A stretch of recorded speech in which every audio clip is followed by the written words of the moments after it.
What's next, panel? Your panelists are Tom Chilton, Ian Hazakostas, Corey Stockton, and Greg Street.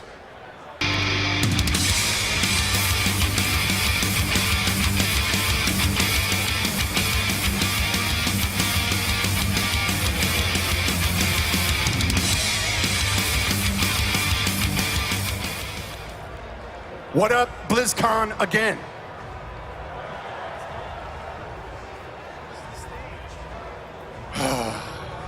I'm so glad the opening's done. I did. What did you guys think about the announcement? Seriously, we're putting together, that art's not up there, we're putting together one of the most kick-ass expansion sets in a very long time. It's just, it's mighty. So the guys asked me to come with today. They're gonna talk a lot about the systems of the game, what it's gonna be. And they asked me to set it up a little bit. So I'm gonna try and do this succinctly, because it's, as you might imagine, a little involved. Is that artwork ever gonna be up on the screen? It's on our screen. They can't see that. We have the most kick-ass piece of artwork right here. So if that doesn't give you a little bit of an indication, Alex Horley did that for us. He's a bad, bad man. They just look like a 70s classic rock group from hell. Deep Purple. What were we talking about? Warlords. Warlords. Hello, you people, get into my room. So why are we here, Chris? Why are we are here? Expansion. How did I want to serenade you from down here. Tommy.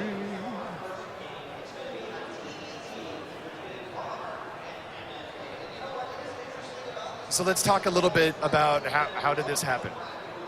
I'm just going to jump right into it. It's very involved. I'm sure you guys are going to have a lot of questions. We will get to them as we go through the weekend. We're going to do a lore panel at 2:30 this afternoon in Hall A. The predicating fiction of this expansion set is that after the events of the Siege of Orgrimmar, Garrosh was taken away in chains. We may or may not be doing a piece of fiction to talk about what happened immediately next. Suffice to say, Garrosh will be put on trial, and before the verdict can come down, he escapes. That bastard. That's what I was hoping you were going to vocalize. We've got you right where we want you. Pissed. Garrosh has a new friend who has, let's say, a unique ability to bend time. Garrosh goes back, crestfallen, upset. The world didn't work out quite the way he thought it might. And he hates the Horde now, with his coalition of mongrel races and trolls and elves, really? He hates this Horde and everything that Thrall ever stood for. And boy, does he hate the Alliance too. So he's gone back to the place and the time where the world made sense to him. Of course, going back kind of alters a little bit, but overarchingly, Garrosh's intent is to redeem the Orcish ideal as he sees it. This is a kid who grew up in Garradar, who grew up with the stories of his old man and all these other champions, right? That came up at that time and formed the first Horde, and he likes those stories. And he wants the orcs to be proud again. He wants them to be conquerors and not encumbered by all these other races that he just doesn't understand why they're part of the Horde. And so that is where he has gone. And the most critical element of his mission is to stop the one moment, literally, that defined the history of Azeroth. He's going to stop the moment where the orcs drink the blood of Manaroth. They will be uncursed. They will not be under the sway of the Burning Legion. But again, he will convince them that they must be a Horde. that there's conquering to be done. And he will build this iron horde. With all the chieftains of old, he will empower them with, don't panic, some of the technology and engineering that he loves from our present. Black iron machines, flamethrowers, I don't even know yet. Well, the guys know. Garrosh is going to build a very different kind of horde, but its mission is the same. Using his little friend that we talked about earlier that can manipulate time, Garrosh is going to have them build a dark portal. And he is going to lead this iron horde through it. But his little friend has been given the task, kinda, of aligning it to our time. So the adventure of Warlords, for the most part, takes place in what we call Old Draenor, a fully realized world, right? Steeped in all the lore that's come before. We built it to heighten and maximize your sense of what Outland was, but this is a contiguous continent. It's got oceans, it's got beautiful skies, it's got giants, it's got monsters. What kind of world forges a race like the orcs in the first place? It is a brutal place. And from the bones of this world, he would construct this army to enact his revenge on us. Having said all that, I'm sure many of you are thinking like, oh, God, don't tell us. Another orc, really? Tell us this orc is not the boss of the expansion series. We want to get ahead of it. He's not. Garrosh facilitates the storytelling. This was the natural flow. And while he will be heavily involved in the storytelling, he's not the guy. There's a guy behind the guy. Those of you who are astute may conclude very quickly who the guy might be, but we're going to let that ride for a little while longer. I guess I'd also like to tease as the panel goes. The end boss of this whole giddy-up, as so far as we're thinking today, it won't just be an orc dude. Take that as you will. So, do you guys think of anything I haven't said that we should say? Or have I said too much? I think we're good. We'll take it.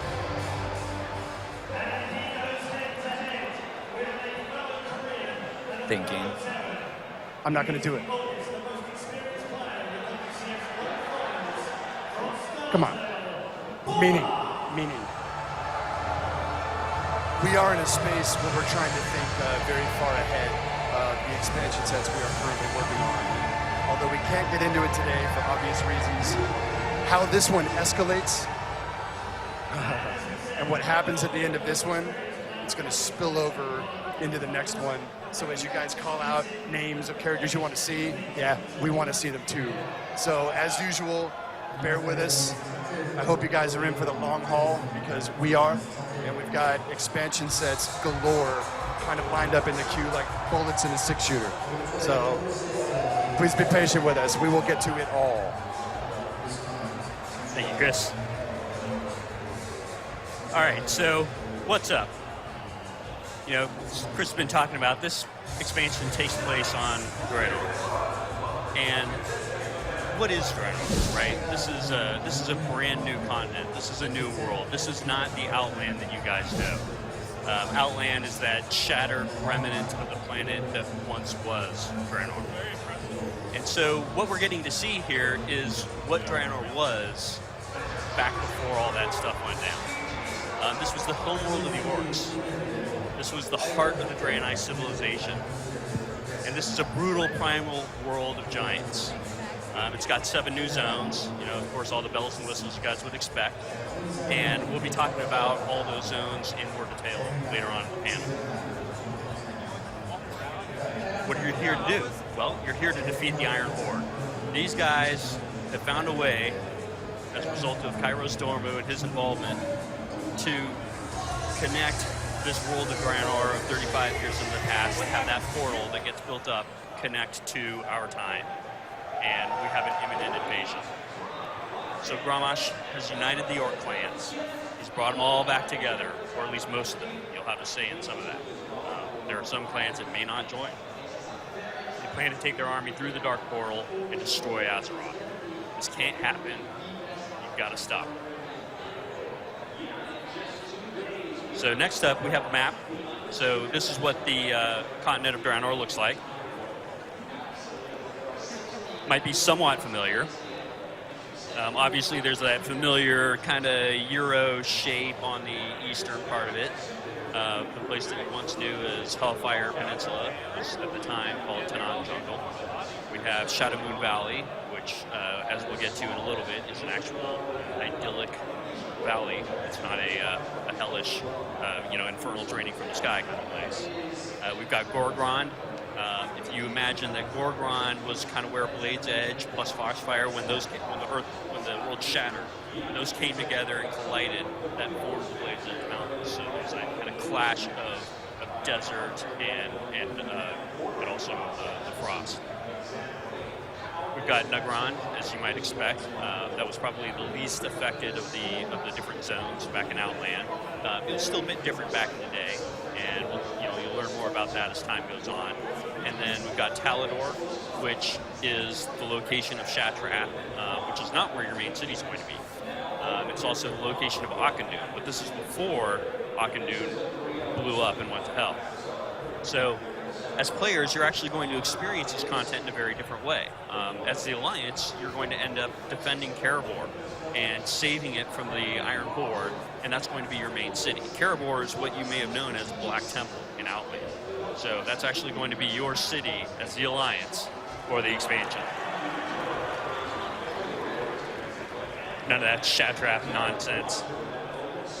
For the Horde, you are going to travel to Frostfire Ridge, and in Frostfire Ridge, you're going to help the Frostwolves fight against the ogres that are there, and you're going to liberate the Ogre Citadel. There's a Blades Citadel there called the Bladespire Citadel, and that's going to be your city.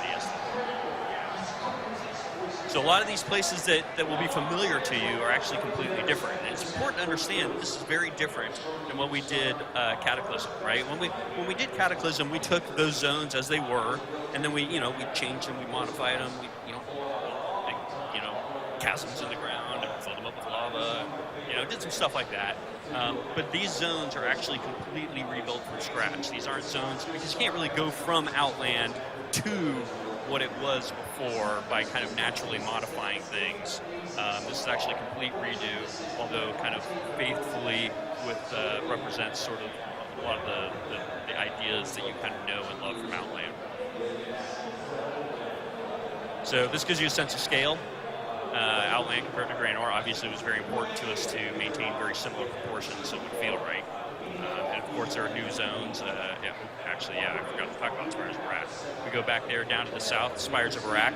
That is the home territory of the Arakoa. This is back before they wound up all cursed the way they are in Outland. So you'll see kind of an epic vision of what their civilization was. Oh yeah, so in the corner, you've got at the very bottom left down there, that's a mysterious ogre continent. The ogres came from Britain, right? And the ogres at this time were at the height of their empire. Their empire exists mostly on the continent down to the south, but their influence has spread to Draenor, and you'll see one really epic city built of the ogres. The ogres also have Bladespire Citadel and stuff like that. So you get to see their civilization for what it was, before they got pushed into this whole horde thing by the events that you guys know with Manroth and all that good stuff. And Tom, just to jump in on that, the one thing that really makes Draenor different from Azeroth is that Azeroth has all these different empires over time, right? From the ancient Night Elves, the Trolls, there's all these different kind of handprints of who is in control at any given time. And what's really interesting about Draenor is it's a much more savage world.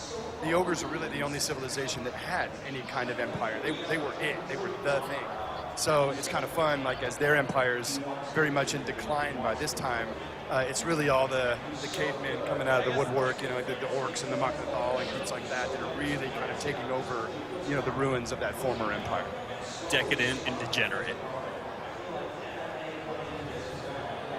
Oh, well, we've got Farallon. That's TBD. You guys will explore that later on. So what you knew as Netherstorm at this time was Farallon, and you'll be adventuring there in a patch. but it's not there for the launch of Warlords of Draenor. you'll have to. There's a lot to get going through. forward. So with that, Chris, maybe you want to talk about the orc clans themselves. Sure.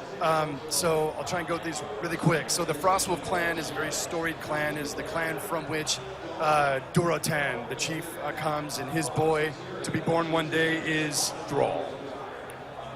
So one of the really fun things about this expansion set is to actually kind of go back in time. We'll get to this in other panels, but go back to this era, like with Thrall, and he gets to deal with some family business, and he gets to see where he came from and how epic his parents were, and there's actually a much larger family in the line of Durotan, and we actually we get to hang out with them. There's some tension point on, Durotan as a fairly noble orc. Will he join this Iron Horde? His worry about the Horde last time is that they're all turning green and growing spikes out of their eyeballs, and didn't think this demon thing was very good for business. So this time around, he's kind of on the line. So that's part of the fun of the adventure, through Frostfire Ridge that we'll have, is kind of interacting with the Frostwolves and seeing which way they will go. Shadow Moon, Ner'zhul. Some of you may remember this Yahoo is the orc that one day, well, at least in our continuity, becomes the first Lich King. So at this time, Ner'zhul and his Shadow Moon clan, the Shadow Moon are kind of more like scryers. They kind of read the stars. They're kind of the shaman to the shaman, if you will. Garrosh and the Warlords have come to Ner'zhul and go, are you in or are you out? And so much of the events in Shadow Moon Valley relative to the Iron Horde are illustrating the kind of crux of the Shadow Moon clan. Are they worthy to be in or to be out? Will history replay itself? The Shattered Hand. I love this clan. They're creepy. Kargat Bladefist was a villain from Warcraft 2. The idea behind the Shattered Hand is that they were not a natural clan. They were orcs from many different clans who were enslaved by the ogres and worked in the mines and just had a miserable existence. And Kargat, being one of the most clever and willful and just frankly big of these orcs in bondage, one day decides that he's had enough.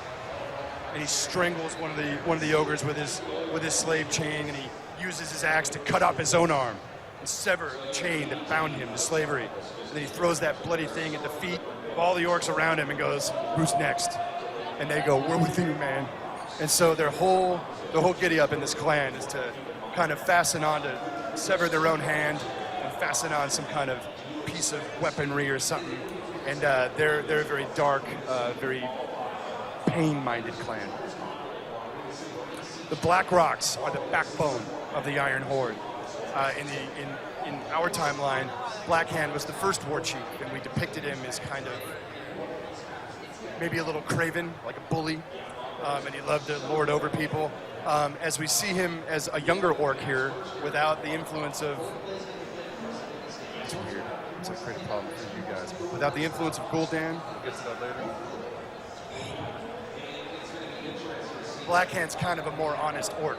And the Blackrock clan, we show they're smiths.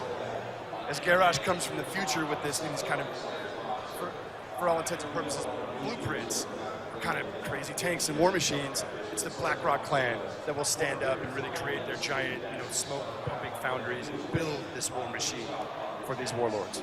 Their land of Gorgron, the current area it's trying to think of the Outland equivalent. It's kind of in the middle. It's kind of a little bit of like where Blade's Edge begins to happen. As you see on the earlier map, we have the Sea of Zangar, but the Zangar Marsh has not yet formed. Though there's a little bit of some toadstools, things like that. But Gorgron is kind of central Draenor, and they come from a place of lots of steam and lots of ore and things like that.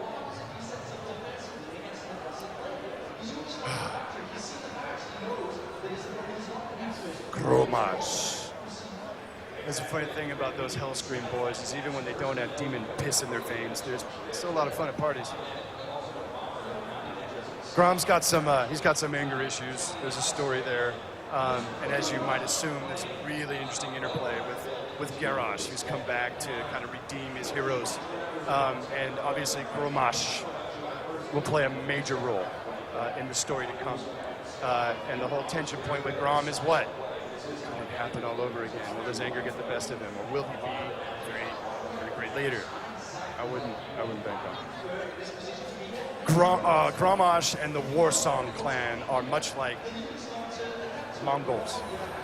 Wolf-riding badasses. They're cavalry, right? They roll through the plains of Nagran, rocking the ogres and anyone else that gets in their way. So it's really fun to leverage them into kind of an earlier, more idyllic look at Nagran. A little less of the floating Bean Brothers, land masses in the sky, but it's very much that idyllic land you guys remember from Outland.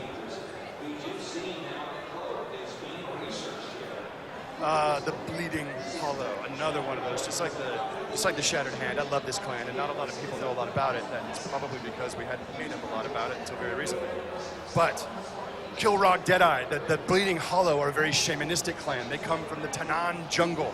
The Tanan Jungle is the landmass that will become Hellfire in your timeline. Back in the day, it was a very lush, very monstrous jungle. And the Bleeding Hollow, with their deeply shamanistic roots, I would say they're shamanistic, but they're absolutely out of their mind. They are a dark, bloody-minded clan, and their shamanism is very tribal, and it's very bloody-minded. And you would say through the ritual that all of the Bleeding Hollow chiefs have taken for generations, Kilrog included, is that on the eve of them becoming the chief, they go down into these cisterns with the Blair Witch shit all over the ceiling, and it's just gnarly. And they gouge out their own eye to receive a vision of their death. And that vision of their death predicates how they will lead their clan in slaughtering their enemies and seeking just perfect, bloody-minded victory. It's hard to get out. I'm exhausted.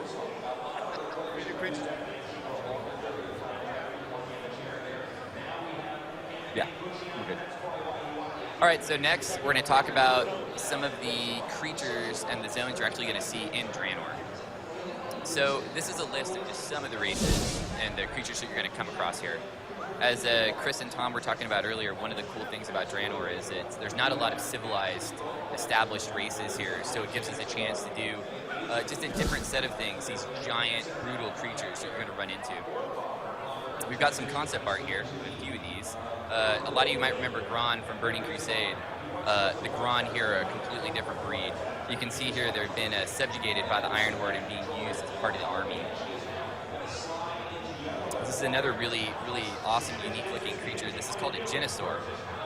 Now, you can't really get the scale here from this picture, but this creature is something along the lines of the Magnetar from Northrend. It's kind of at that scope, so imagine this thing lumbering across the plane towards you. So here's the ogres. We mentioned earlier that this is the homeland of the ogres. These aren't the same ogres that you know that you fought in Dire Maul. These ogres they're bigger, they're stronger, they're vicious. I think you can get that vibe through the concept art here. And then another new creature, brand new race, these are the Saberon. The Saberon are a race that you're going to find all across Draenor. It's not something that's just located in one zone. You're definitely going to be fighting with them a lot throughout the expansion. Here's a dragonfly. So to get kind of a sense of the scope on this, you can't tell it here either, but we're planning on making this a mount. So when you think about Draenor, it's like things like this. They're these creatures that you might be used to, but we're showing them in a whole different way here, just because this land is such a different place than anything we've been to before. Speaking of flying creatures, this is the Chimera. So what's neat about this Chimera is, on top of the fact that it flies, it's also got a full set of combat animations. We're going to be able to fight this guy as a boss, fight him in the world. It's another one of those creatures that you see, and it just looks savage right off the bat just from taking a look at it. And that's the feeling we wanted to get with Draenor. So, those are some of the creatures you're going to find there. But how do you get there? What's the experience? How do we actually, get there and get started on this stuff?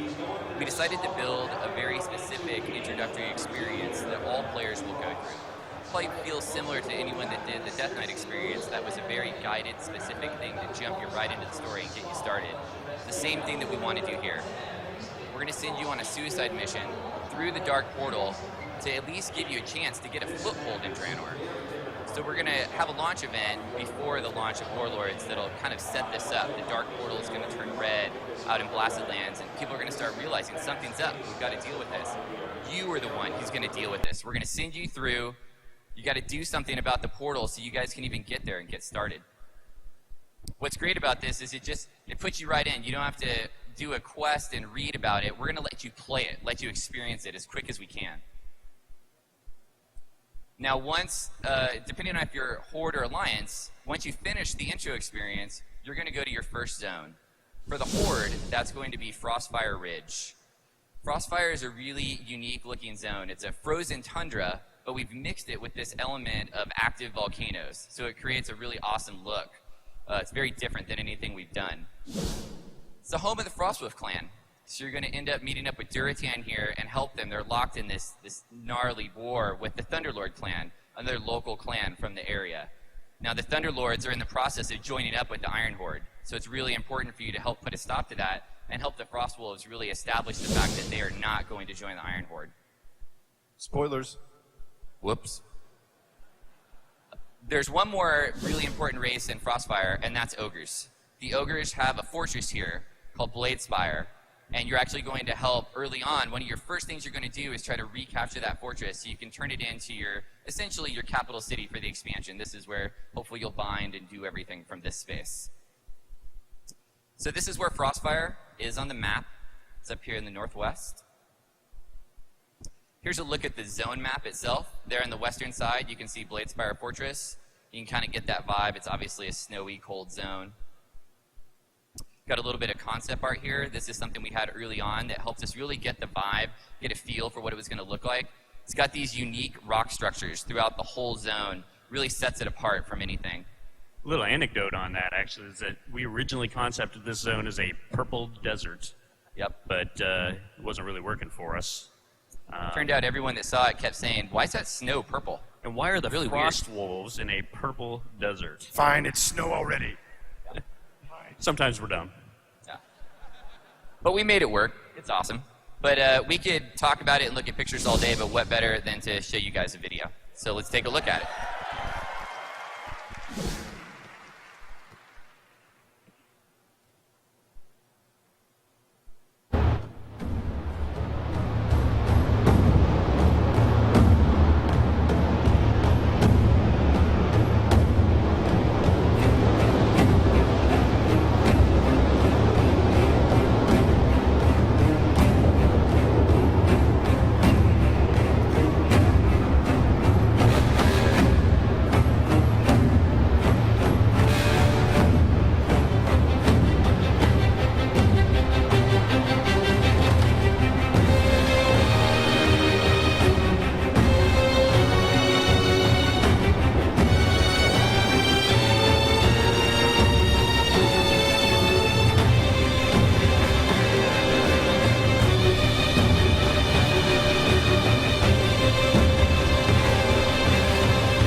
And that is Frostfire Ridge.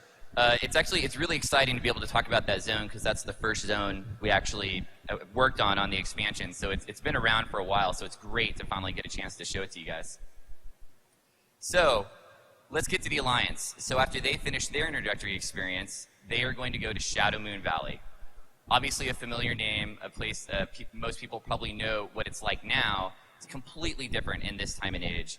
The zone is always vast in nighttime. It's nighttime all the time here. It's a zone that you're never going to see the day, so it gives it another unique fit. It's something we've really tried to hit with all the zones in Draenor, is that they have a vibe. When you leave it, you're going to go, oh, that's the zone that it's always nighttime at. That's the zone that's got the crazy fire stuff. We really want to give you that hit so you remember these places. Now, Shadow Moon is the home of Caribor.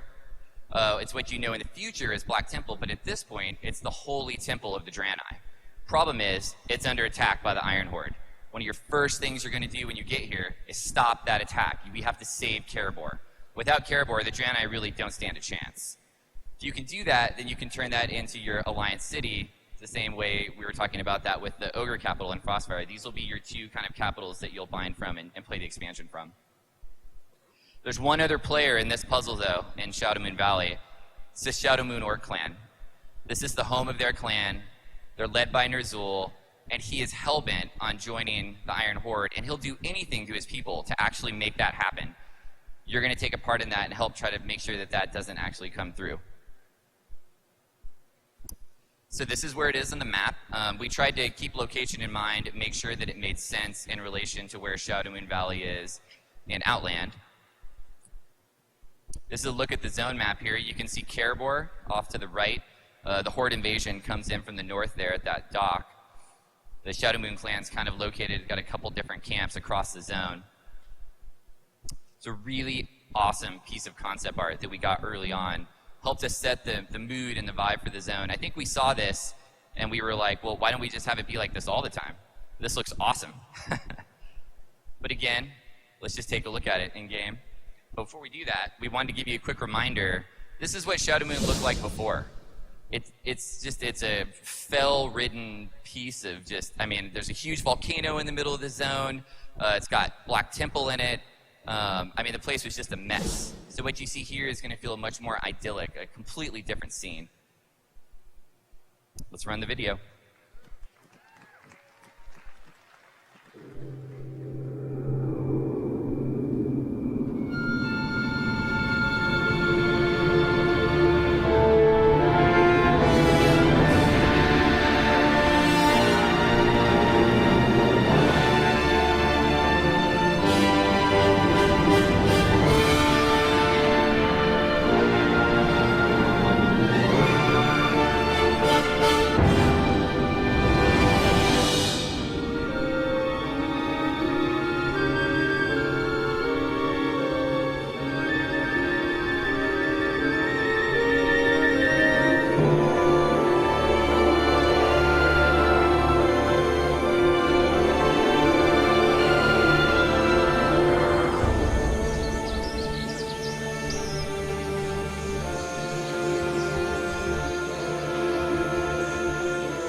So that's Shadowmoon Valley. So we got two more zones we're going to give you a sneak peek at today. Next up would be Gorgrond. We talked a little bit about Gorgrond earlier. It's a completely different, again, the zone is really defined by the features that are there, and it's these giant steam vents that are all across the zone. They're trying to be harnessed by the Blackrock clan is working with the Iron Horde here to kind of cap these steam vents, and they're using those to help run the war machine for the Iron Horde.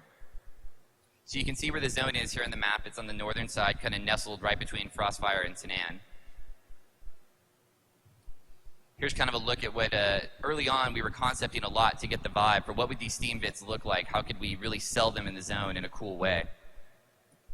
This piece really helped define what we moved on to from that. And we got a video of it to show you guys.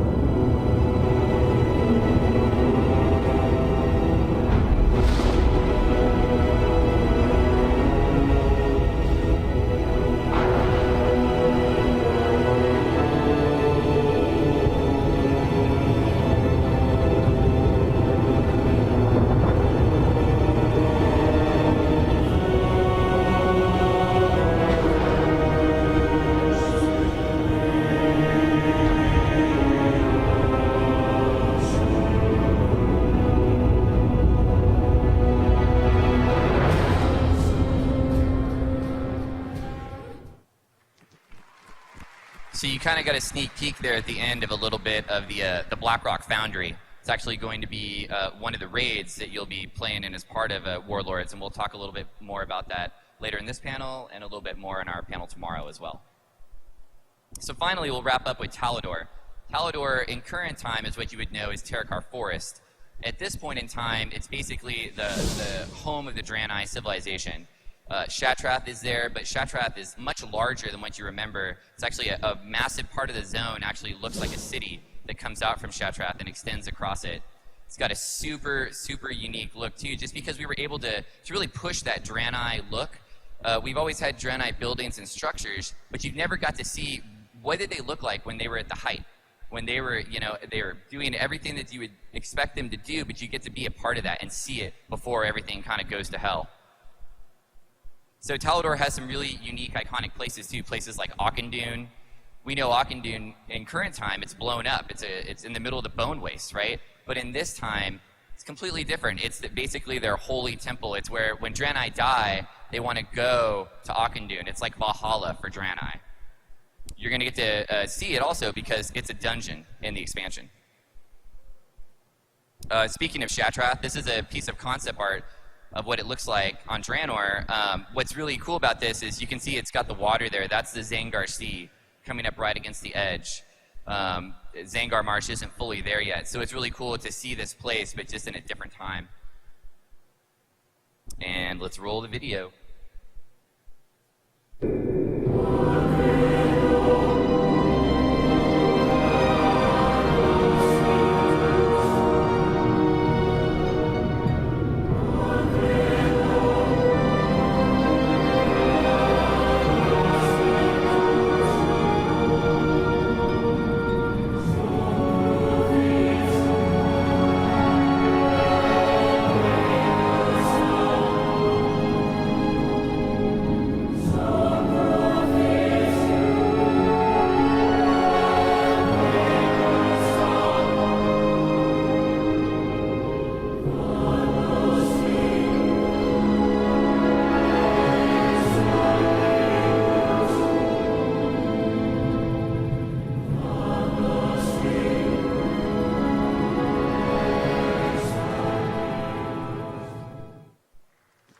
So that's a sneak peek at 4 of the 7 zones in Draenor. Hope you guys like that. It's stuff we've been working on for a while, so super rad to be able to show it off. So now let's maybe talk about a small requested feature.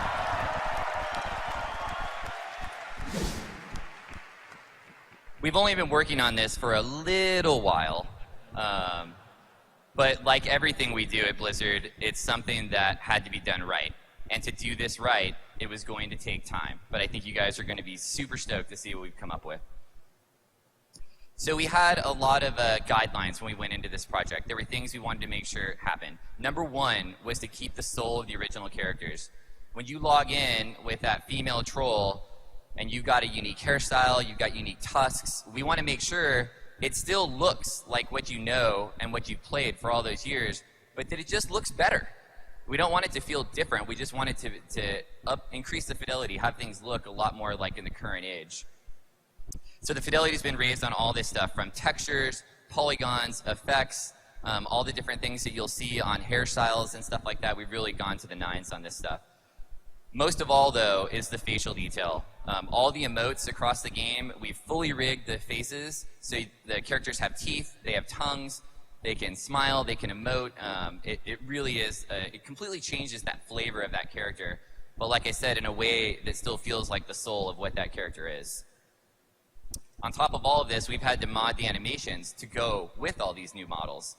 So it's really been a lot of work, because we can't just go in and update the polygons and expect it all to work. There's a lot more polygons that have to be animated. We've got to make sure everything matches up, cloaks, tails, all that stuff.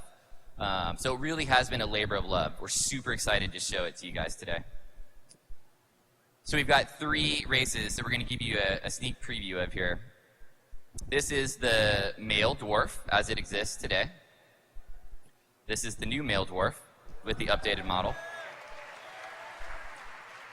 Here's just side by side. So you can kind of see how his beard is still the same beard style, but we've added adornments to it, make it look cooler, make it feel like it fits. Next up would be the orcs. Popular race. Current orc, and here's the new orcs. Here they are side by side. Again, same thing. He's got those lamb chops. They just look a lot better. And finally, come on now. Got to rep the gnomes. So here's the existing gnome, and then here's the new model. I think this gnome very specifically shows what all that work has really paid off. The fact that this gnome looks so much better, but man, I'll be damned, it still looks like a gnome. So we've also got some video to show you guys of these guys in action.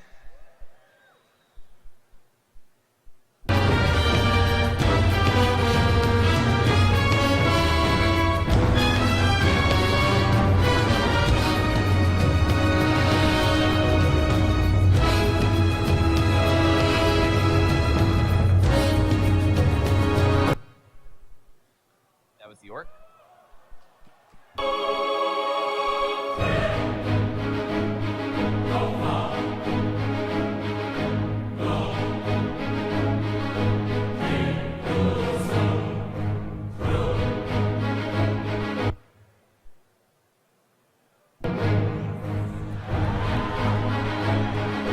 Come on. Gotta have a gnome dance. Shake it.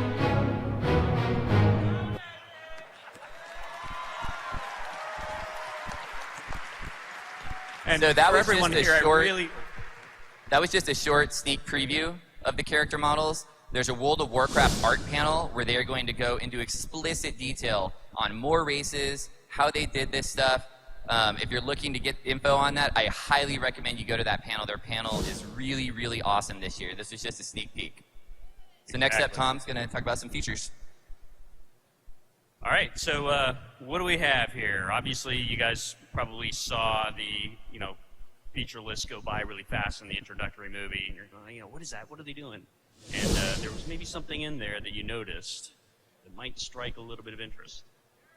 So what do we have here? We've got a feature summary, and we're going to talk about all this stuff. So I'll just get right into it. Garrisons.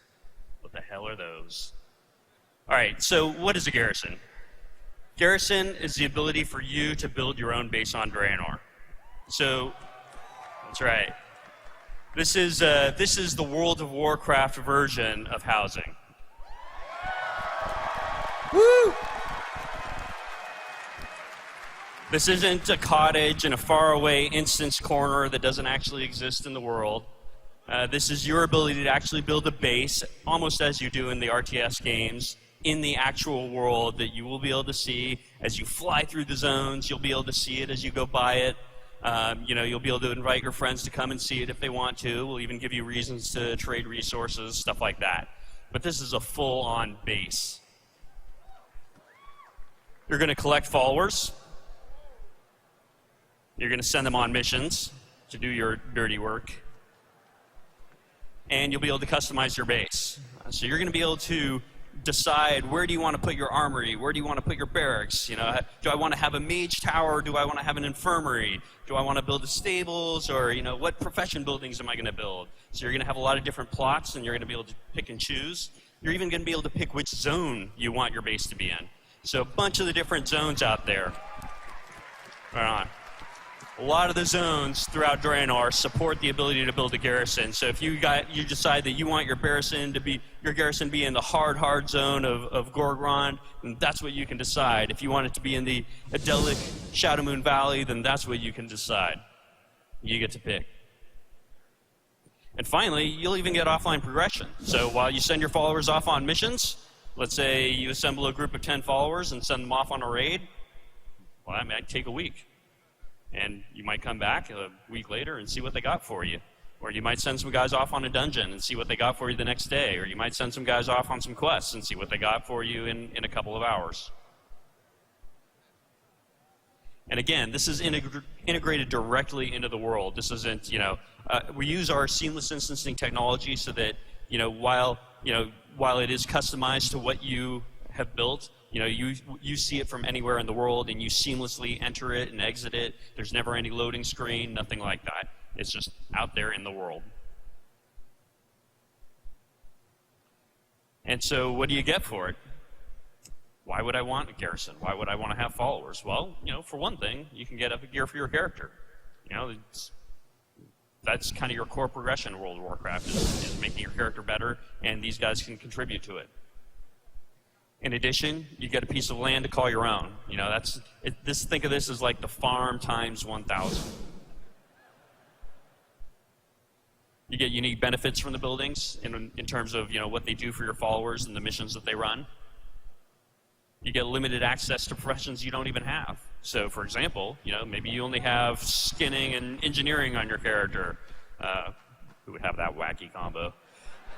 But let's say you wanted blacksmithing and something else. You wanted blacksmithing and access to something in mining. You can do that. In fact, your base, you can even build a mine in your base, and that'll give you access to special mining nodes. You know, you'll get some extra mining nodes that you can go in there and mine every now and then. You can even assign an NPC that has a follower that has the mining skill to that mine, and they can do some of your dirty work for you. So Corey's going to talk a little bit more about exactly how the garrisons work. So your garrison grows. When you start, it's going to be really small, and you're going to be able to expand it over a number of tiers. And every time you expand it, you're going to get more plots where you can build buildings Tom was talking about earlier, so you can get more bonuses as you grow this stuff. You get to pick which buildings you want. So like we said, you could build an armory over here, put a stable over there. Each of these buildings, though, offers bonuses that are completely different, so there's going to be some choice about what you want to do with that building and which one you think is most important to you. You get to choose the location. This is a key thing that we thought was really huge with the garrison, because Greg could choose to have his garrison maybe in Frostfire. I could maybe have mine in Spires of Iraq. So it's really neat that we don't have to all share the exact same space for our garrison, and you'll be able to move it. So maybe at a later point, you've had this garrison in this zone for a few months, you can up and decide to move it to a different place just because you think that's cooler. Your garrison is the point of interaction, though, with all of these followers that you'll be collecting. So you'll be going to the garrison to manage your followers, send them on missions, to do that stuff. So it's really an active place. We're going to really set it up so it feels like if you found a follower, you're going to see that follower walking around in the garrison. You gave him a name, you'll see that name when he's walking around in there. We really want it to feel like it's your place. Going along with that is the concept of monuments and trophies. What this is a way to show off. If you've got this big piece of land here in Draenor, we should let you do some stuff with it. So we're thinking the idea behind this would be monuments could be tied to achievements. So let's say you got the achievement for exploring the entire world. You went into every single zone there is. We could give you a monument, per se, that's like maybe like a big globe or something that looks really cool in your garrison that you can show off to other players. Same concept with trophies. Maybe you kill a rare mob out in Draenor somewhere. You kill a chimera or something, and you get to bring back its head and mount it in the town hall in your garrison.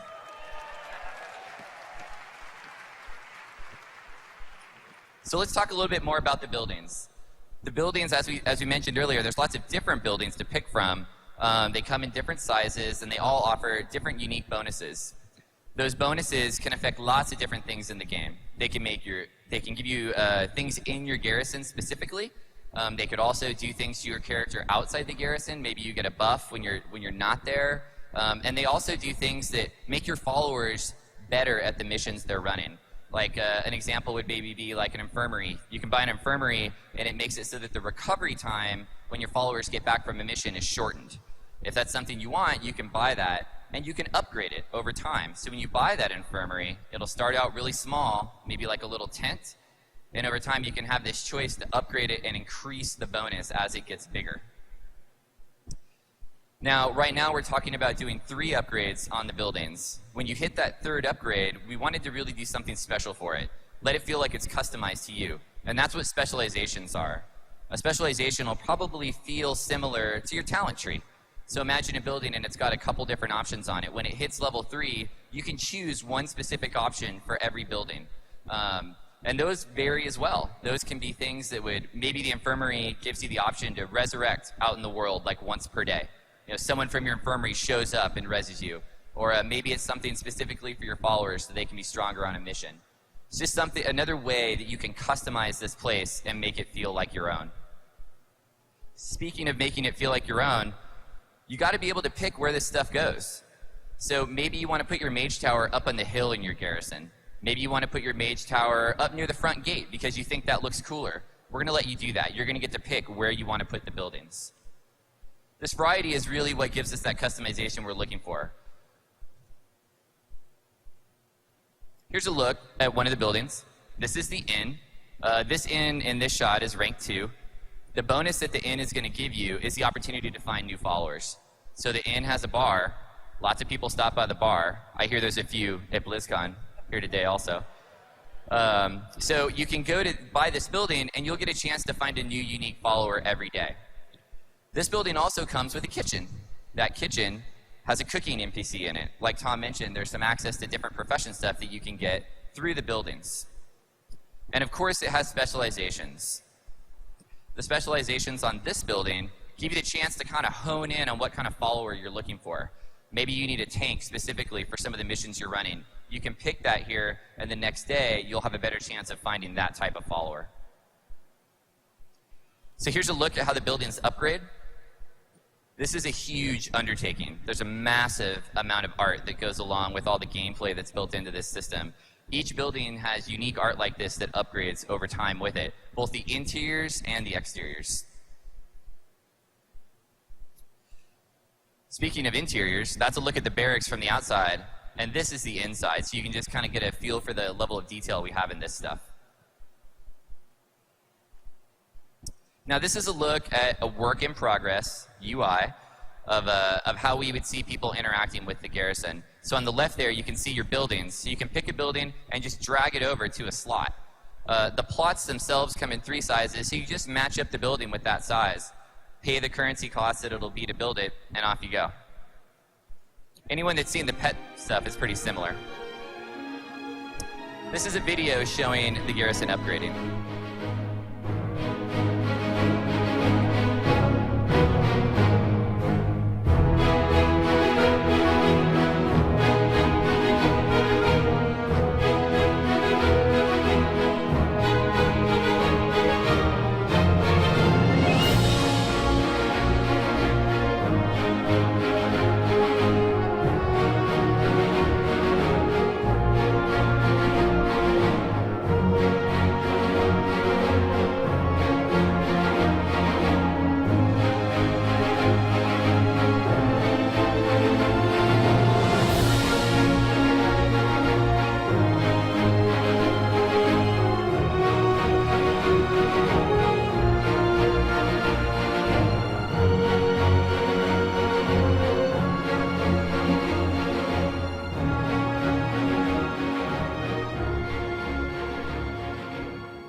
So before you ask, yes, there is separate art for Alliance and Horde. Horde will get their own complete, unique set of buildings and have their own look. So once you have your garrison, you need to fill it with followers. Lots of ways to get followers throughout the world. You can find them and bribe them to join your mission. You can earn faction with them and have them join you. We're going to give them out in a lot of different ways to get people out into the world. What you do with followers is you send them on missions. We have a wide variety of missions they can be sent on. When they run the missions, they earn experience points to help them level up. So they're going to level from 90 to 100, just like you are. Once they max out, you can keep increasing their strength, though, by equipping them with gear, which gives them higher item level. So it doesn't just end when a guy hits 100. He can keep going by increasing his item level after that. Imagine that. What a new concept. Now, followers also have abilities and traits. These are the kind of things that you're going to use when you send a follower out on a mission. You'll try to match up your abilities and traits with the things that are on that mission so they can have an advantage. And of course, they also come with quality. So anyone that's used to the pet system kind of understands that concept where you can find a common, you can find a rare, you can find an epic. Same concept here. And of course, you could customize them with names. So if you want to name your guy Johnny McCool, you can name him Johnny McCool, and that's what he'll be like in the game. Anyone that comes to your garrison will see that guy named that. So this is a look at another mock-up UI of what it would look like to have a follower. This player is really lucky because he has Oprah Winfrey in his list over there. It's really rad. I think this guy So just from became here- a new major world NPC. So over on the right there, you can see his abilities. You can see some of the gear he's equipped with. So this gives you a little bit more detail on a follower. So you send these guys on missions. There's going to be a pretty wide variety of missions you can do. Tom mentioned earlier, you could maybe send them on a raid, you could send them to a dungeon, send them on quests. That's all going to be up to you. And what you do is you mix those missions with followers that have the right traits and abilities. It's kind of like a mini game in its own way to match up the right guys so that they're successful on those missions. We also have this concept of specialized missions, and these are unlocked by buildings. So let's use the infirmary as another example.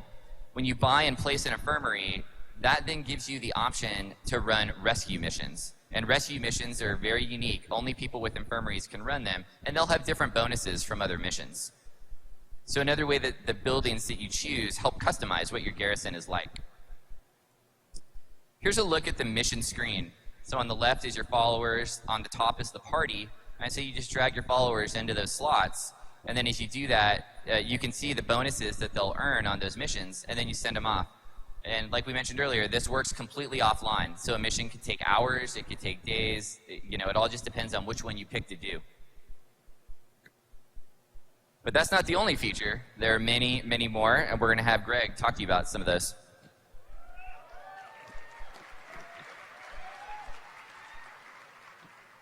All right, BlizzCon, you still with us?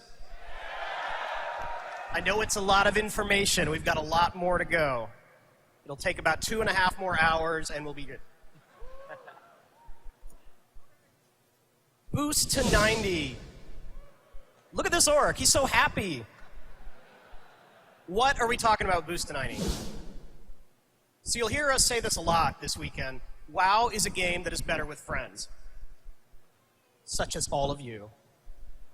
So tell me, do you know this story? You get a friend, someone who hasn't played WoW with you, or maybe they took a break and they want to come back, and you're like, awesome, we really need a healer. Just play for the next 4 or 5 weeks, get some gear, and then you can finally raid with us. And the dude's like, okay, I'm in. It is awesome that all of you, I'm assuming everyone in this room has a max level character, and a lot of you probably have many max level characters. But we want to make sure all your friends do too. We want to make sure as soon as Warlords of Draenor comes out, all of you can get in and jump right into the action without having to go back to Burning Crusade or Lich King and play catch-up for weeks and weeks. So, when you purchase Warlords of Draenor, you get to boost one of your characters to level 90.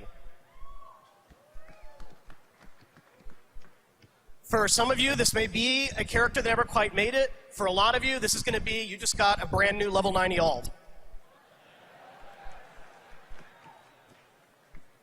If you've ever experienced what we do with Scroll to Resurrection, we want this transition to be really clean. We don't want you to have a lot of, Fell Iron or some quest in Grizzly Hills that's half completed. So we'll clean up your bags, we'll clean up your quest log and your action bar. We're not going to take anything away from you. It'll all be there. We just want to make the experience really seamless. You can jump right in and start having fun in the Return to the Dark Portal adventure. Inventory updates.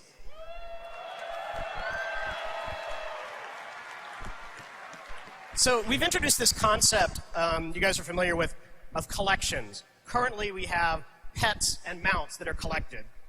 What this means is you earn it once and it's account-wide and you can use it on any of your characters across realm and things like that. So what are we going to add to pets and mounts? We're going to add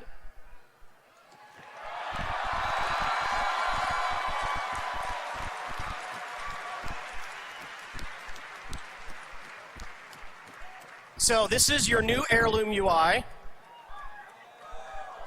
Anything you want is stored here.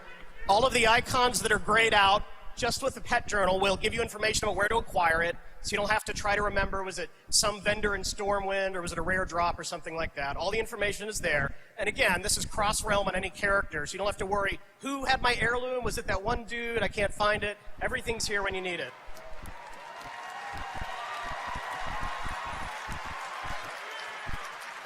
We know, it's time. You've earned it. It's really account-wide. And then this is the toy box. It works similarly. You can see a couple of the toys up at the top are starred. We've also added a mount journal that also has starred favorites, including a button that's like summon random favorite mount.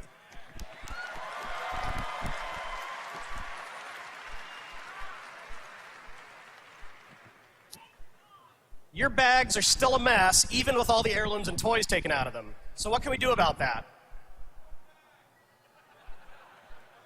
We don't think big bags is the answer. It takes forever to find stuff in it as it is. Instead, we're just trying to organize it a little better.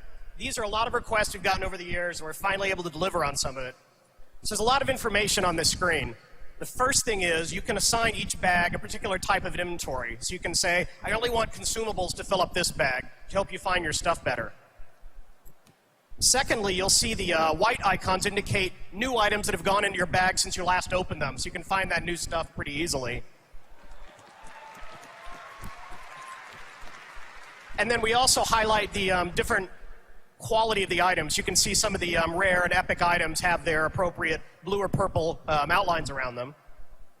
And then finally, the bag that has all the gold icons shows you quickly at a glance that that's vendor trash that you can safely get rid of.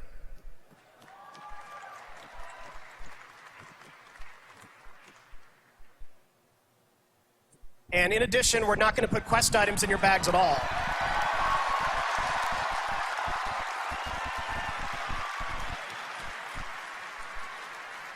We'll just store these items right on the quest UI so you can see them. If there's a clickable item, it'll be there. And again, hopefully, we may give you bags that are slightly larger, but overall, it should be a much better experience, and you'll spend more time killing orcs and less time organizing stuff. He didn't mean that, orcs. It wasn't personal. The bad orcs. And then finally, we're just going to allow you to craft directly from your bank.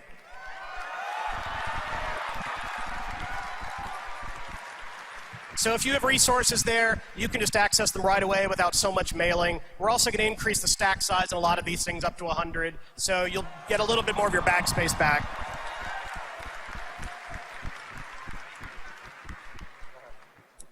What is the adventure guide?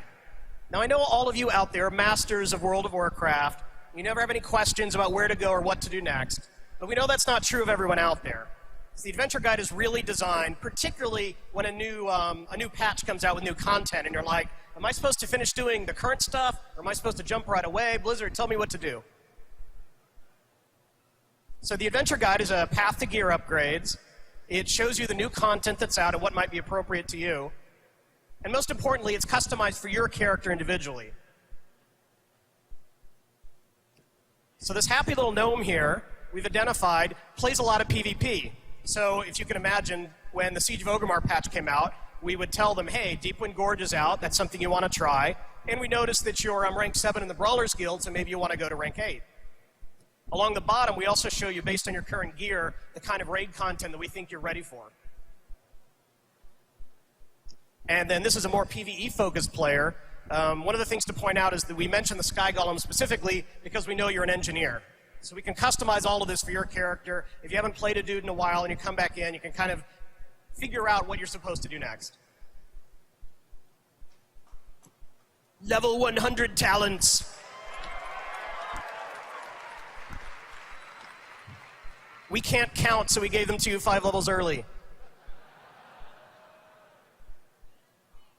You can go play Frostfire or Shadow Moon today at BlizzCon.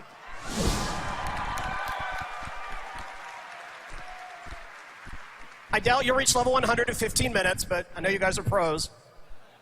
You'll still be able to open up your talent tree and see these new talents. These are fairly early designs, but they're not just standard. We're taking them seriously, so feedback is appreciated. One thing to note is we're going to start splitting out the tooltips of talents a little more by spec. Particularly classes like Druid and Priest have these pretty wordy tooltips that say, if you're Shadow, it really does this. If you're Holy, it really does this. So I'm just adding that as a caveat because some of the tooltips you'll see at BlizzCon are quite long. You're welcome. All right, Ian will now talk to you about our incredible Dungeons and Raids. All right, well, it wouldn't be a new expansion without some new Dungeons and Raid content, so of course we've got some of that. We're really happy with the overall amount of multiplayer group content that was in Mists of Pandaria, though we've heard you guys, we could probably have used some more patch dungeons, something we're still thinking about looking to do. Hear you on that one. Well, let's jump right into this. So dungeons. We're going to have 7 new dungeons available at launch in Warlords of Draenor. 4 of these will be available as you level up, 3 exclusively at max level. And you may see that last bullet point there.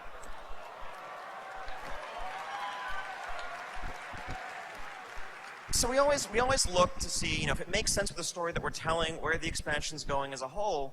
It's great to have this opportunity to revisit old favorites, old classic dungeons, update them the way we've done with places like Dead Mines or Scholomance or Scarlet Monastery. And given the central importance of the Blackrock clan to the Iron Horde and their plans, this felt like a great time to revisit Upper Blackrock Spire. So that's going to be overhauled, and it will be a new dungeon available at level up as well as max level. And you can see what's going on there. There are some interesting things. We're going to have normal, heroic, and challenge difficulties of all these dungeons. One slight difference between this and Mists of Pandaria is that we will have normal versions of the max level dungeons to really flesh out a full tier of itemization and progression to help you get ready for some maybe more challenging heroic dungeons. So between these max level normal dungeons and scenarios, you can be prepared. And we're happy with how challenge modes have worked out in Myst, so we're continuing to do them to provide some really challenging multiplayer group content for people who want to push themselves in dungeons.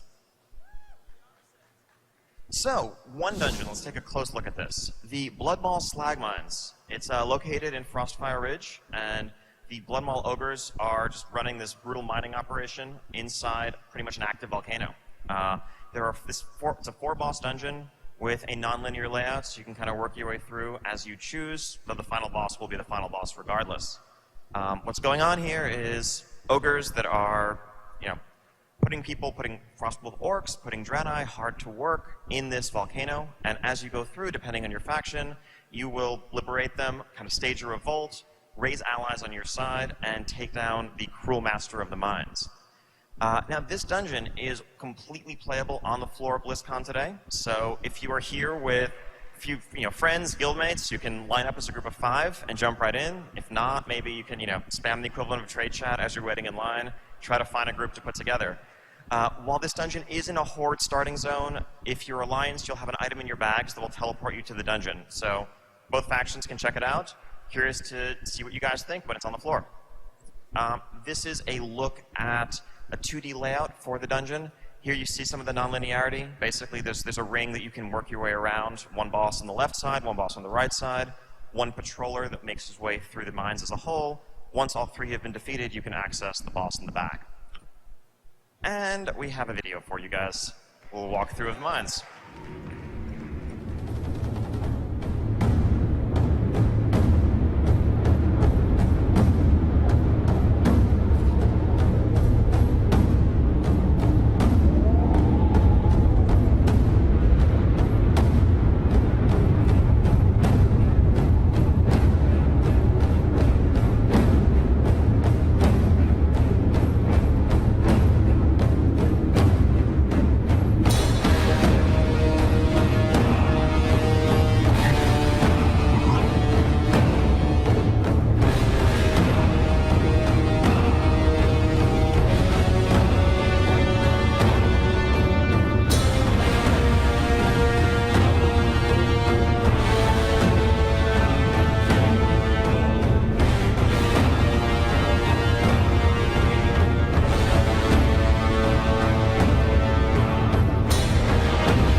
So, and of course, that's just one dungeon of the many.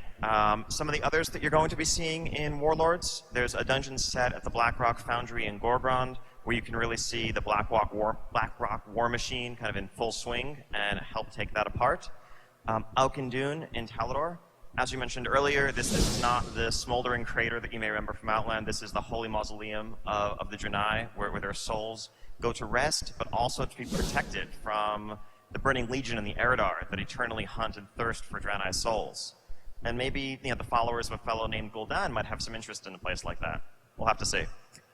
The Arakoa Spires, looking down upon the land and the spires of Iraq. These are not the hunched, twisted Arakoa that were cursed in Outland. This is the majestic winged race that has a high civilization, and you will be seeing what they're up to there.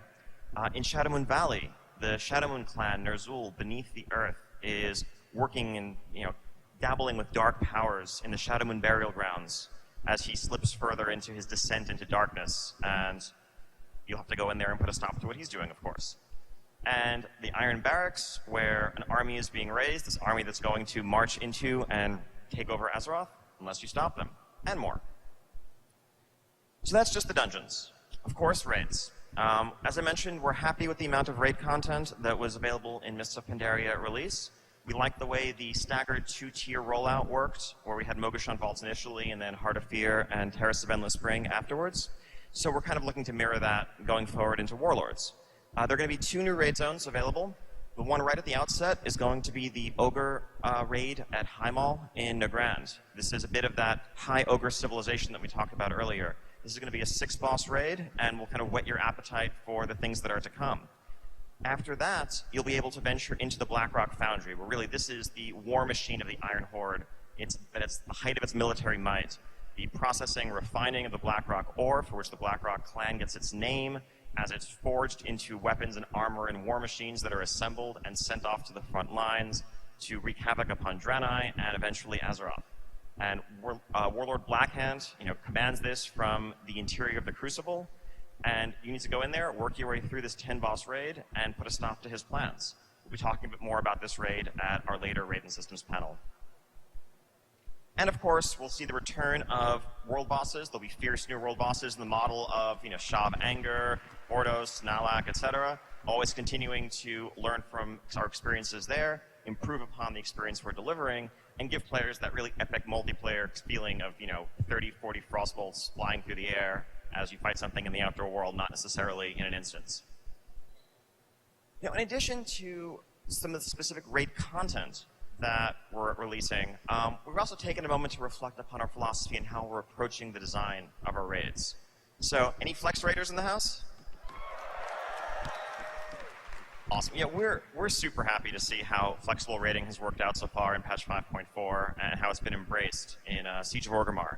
I think that it really, flexible raiding offers a solution to a lot of the social problems that often are one of the downsides of group raiding. Anytime there's a mismatch between the number of people on hand that want to raid and the fixed size of raid content. If you have 8 people looking to do a 10-player raid, well, you're going to have 8 pretty unhappy people.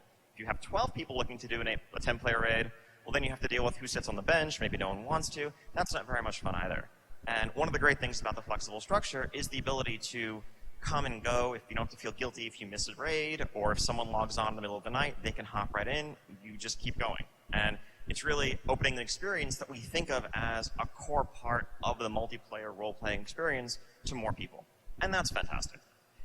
Now, for several years now, for a couple of expansions, we've supported a parallel 10 and 25 player structure.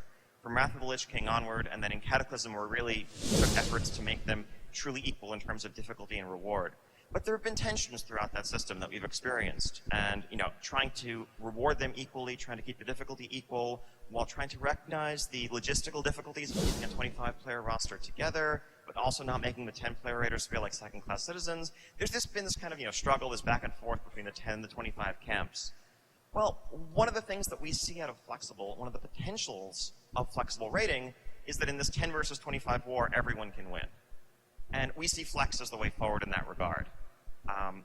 So we're looking to see how can we expand flexible mode? How can we expand the scaling tech that we have to suit other types of raid structures, other difficulties? How far can it go?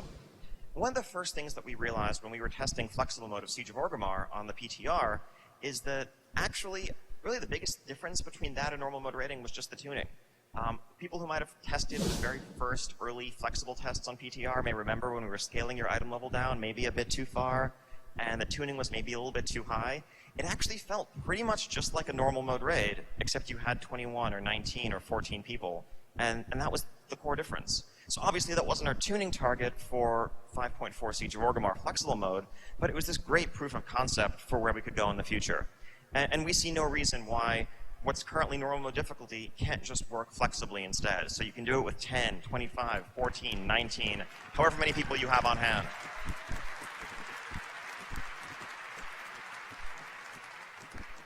And so that leads us to continue to think, well, is there anything else the Flex can do for us?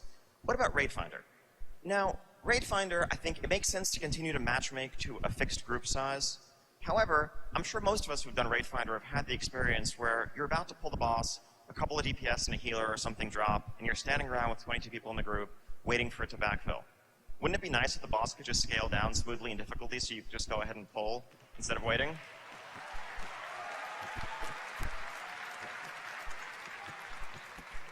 With flexible scaling, we can make that happen. Now, so is there anything Flex can't do? Well, okay, yes. There's one area where we don't think that Flex scaling is really very well suited is the most cutting edge, the most tightly tuned hardcore content, because the reality is it's a challenge for us to begin with just to tune it correctly for 2 difficulties currently. And this is the audience that really is going to try to min-max and take every possible advantage. The last thing we want to see is for the right answer to be to do boss 3 with 17 people and then drop to 14 for boss 4 and so forth. No one wants that. We're not going to do that. Don't worry.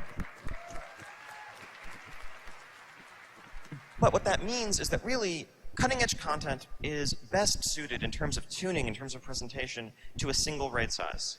And we've been looking, since we've been getting rid of this parallel 10 and 25 structure in our normal mode, and we've been thinking, what can we do about that for our current heroic mode? And what we're doing is looking to consolidate to a single 20-player raid size going forward. We were trying to pick an intermediate point that would be a compromise between the 2 existing raid sizes, but also allow for us to do some things like assume that you have at least one of every class present. So if you really missed the Enslaved Demon mechanic on High King Malgar way back when, or Spell Steal mechanics, we can do that. I don't know that we do exactly that, but we can do that. And it will provide a much more level playing field, more tightly tuned content, and a better experience all around going forward. So to sum up, this is the picture of raiding in Warlords of Draenor. We're streamlining. We're condensing from 6 separate modes of raiding down to 4. We'll have Raid Finder, which exists largely as does today, with the benefit of being able to scale slightly to accommodate variances in group size or maybe to improve queue times. We will have a normal mode that scales flexibly from 10 to 25. We will have a heroic mode that scales flexibly from 10 to 25. And for those seeking the ultimate raiding challenge, we have Mythic difficulty at a fixed 20-player raid size.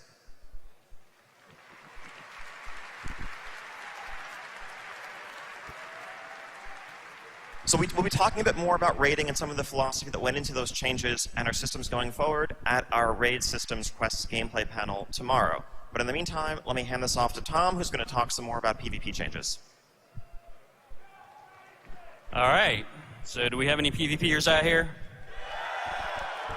Okay. I think that was at least 4. All right, so what are we doing with PvP? Here's kind of a summary of the different things that we're tackling. We're going to create a world PvP zone, and I'll talk about that first. That's probably the most meaningful, really new type of thing that we're doing compared to what we've done in the past. We're also making some UI improvements. We're going to make some changes to the way that we do Battleground rewards, and we're also going to introduce a concept that we're calling Trial of the Gladiator. So to start with, what is this world PvP zone you speak of? Well, we're creating a place. It's one of those islands that you guys referenced that was off the coast. It's off the eastern coast of Tanan Jungle. It's called Ashran. And it is a staging area near the Dark Portal that both the Horde and Alliance want to control. This has faction bases on it, and it has a variety of different hotspots. There are a lot of different points of interest that different factions are going to want to control. But really, more than anything else, what separates this from previous PvP world zones that we've done is that it is a PvP sandbox that is persistent and continues on all the time. It isn't like Wintergrass, which really felt like a kind of an instance battleground because it had that start and finish. This is really going to be more like a timeless isle of PvP, in that all the objectives that are there are all PvP oriented, but you're kind of free to go in there and do whatever it is that you want to do. It's a lot like what you might think of as the original Alterac Valley. I don't know if there are many people here that played the original AV. But, you know, there was a day when, you used to queue up for AV, maybe get in the battleground, let's say in the morning. You could leave the battleground sometime to go to work or go to school. And by the end of the day, you come back and you actually jump right back into the same battleground because these things lasted sometimes 24, 48 hours. So that's really what this zone is all about. This is a persistent war in this zone that's going to swing back and forth as time goes on. You can come and go whenever it is that you want and take part. There are a lot of different objectives in the zone, so you'll be able to, kind of pick out whatever it is that you want to do. Do you want to take over the mine to, contribute more supplies to your team? Or do you want to try to build a siege vehicle to take out the enemy base? Whatever it is that you want to do. Maybe take over a tower, etc. And finally, this will use our cross-realm technology, right? Because obviously, I'm guessing maybe some of you play on a realm that doesn't have the best Horde versus Alliance faction population balance.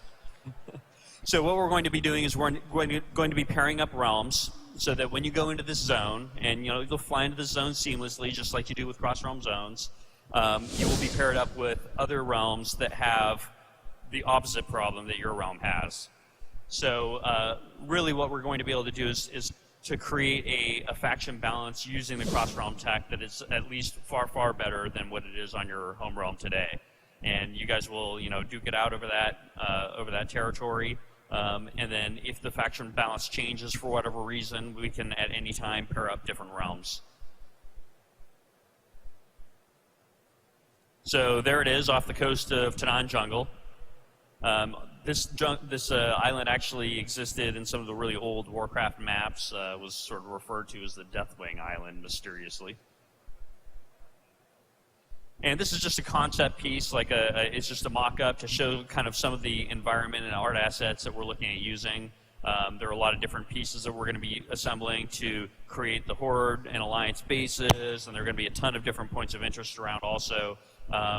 You're looking at a zone that's going to have constant, non-stop action going on. So for any of you PvPers that really want to just feel like you can go to a zone and hang out and have some kind of, entertaining killing of the other side without a whole lot of structure, this is the place to do it. You'll get to build and commandeer siege vehicles. Some of these are vehicles that you might build over the course of multiple days, right? You might gather some materials on one day and continue your progress on the next day, and then eventually build your machine of mighty destruction and have a rampage on your enemies for a while. You'll be able to reduce the enemy base to rubble, and the battle will rage on. Here's some of the siege vehicles that you'll get to use. You'll also be able to commandeer some of the Iron Horde siege vehicles that are around. The Iron Horde has had a presence here also, so you'll get a mix of different stuff. We have things like the Incinerator. We have the Blade Mortar that shoots this, giant net full of old weapons at your opponent, so it just kind of flays them with shrapnel. Good times. So next up, we have our UI improvements. We have a lot of different things that we're going to try to do to the UI to just make the PvP experience cleaner, a little easier to follow, all that kind of stuff. We have our objective tracker. We're going to do capture status so that you can actually see how much progress you're making toward capturing a point of interest. And we've got some little screenshots to show you what that looks like. So imagine you're looking at the Arathi Basin map, and right now, today, unless you have a mod like Deadly Boss mods, you really don't have the ability to see how much time there is left to capture a point of interest. So now you'll actually be able to see that right on the map. I'll zoom in a little bit, right? So you'll be able to see how close you are to capturing it. We'll also be able to reflect that in the actual world assets themselves, right? So today you see, when you capture the blacksmith, let's say, you see the Alliance flag go up. And then, it's gray until you finally capture it, and then it, turns blue. But now it'll actually fill in with its color as it's in the process of capturing. So even just as you're fighting out in the world, you'll have a better sense of how close you are to capturing that point of interest. We're also going to introduce the concept of a battleground score. So the battleground score is something that we're going to be able to do to give players a clearer sense of how they're doing in the battleground. Here's a little screenshot of what the scoreboard's going to look like in 6.0. And the default sorting, you'll notice, is by score. Today, the default sorting is by killing blows. A lot of people resort their Battleground scoreboard by, damage done, or if you're a healer by healing, stuff like that. But it's really hard to, get a sense of exactly how you're doing versus other people, and that feels like not really the best way to sort. So we've heard a lot of feedback over the years that players really want to get a better sense of how well they're doing in a Battleground. And this score will factor in everything that you're doing. It's really, a lot of it is based around the objectives that you're completing, and then of course your damage and healing factor in as well. So your deaths or kills, all that kind of good stuff. This way, you really have an ability to look at it and see, okay, how am I doing? And potentially, it could play into the rewards at the end. It could also maybe help us identify AFKers better too.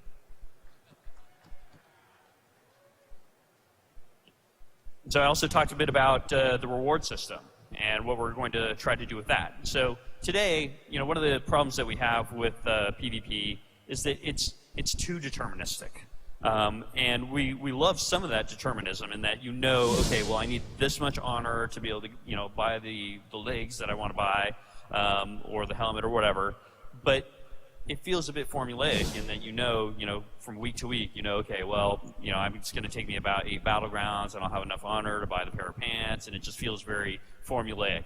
We thought it would be really cool to break that up with bonus random rewards. So, of course, the honor system is going to stay in place, and you'll still earn honor, and you'll be able to buy the items exactly as you do today. But wouldn't it be cool if at the end of any given battleground or even arena, if you had a chance to get lucky and win some stuff in advance?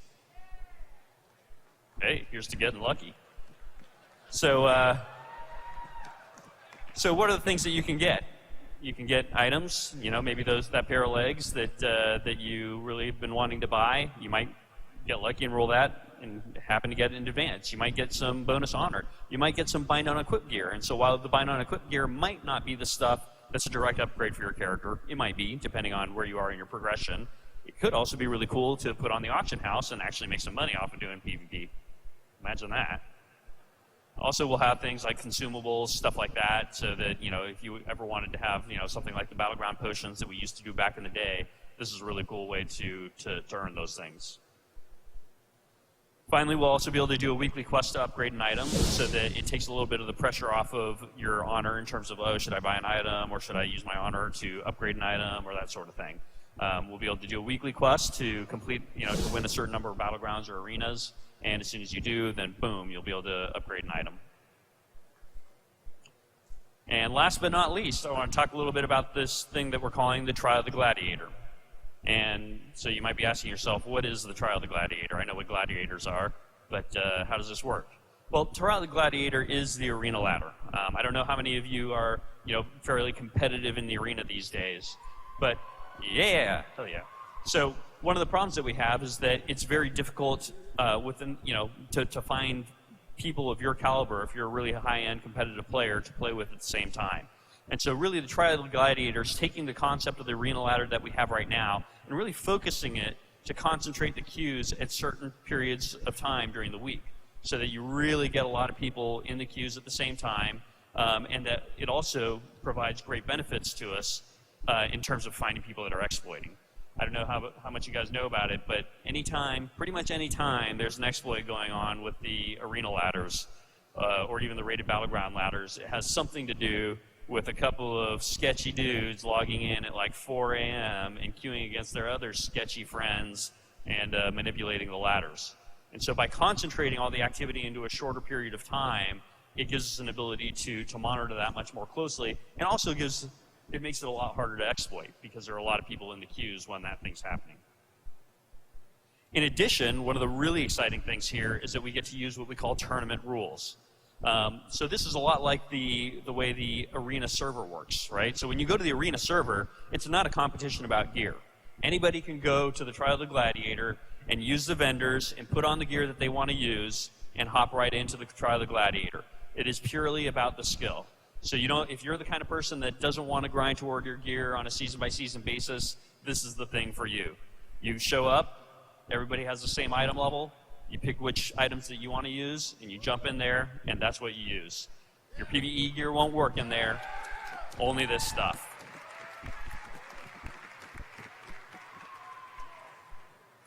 And this, of course, will determine your prestige rewards. So if you ever wanted that gladiator title or mount, this is the place that you're going to do it.